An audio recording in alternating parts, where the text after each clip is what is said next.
A couple of videos here. One, the Irving down on King Street was robbed this morning, and not funny, but it's sort of a funny story.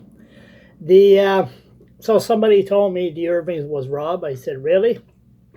Well, this is what happened.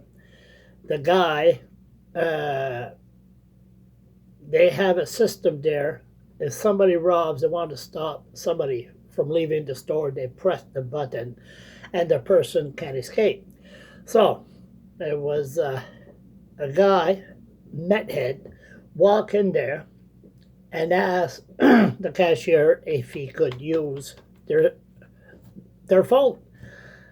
So number one, you don't, nah, you don't do that. So the guy went like this, sure, because if the methead escape, press the button, he can't go nowhere.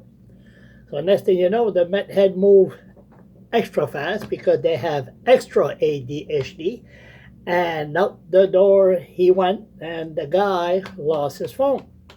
So I asked the gentleman that told me the story, I said, was that the...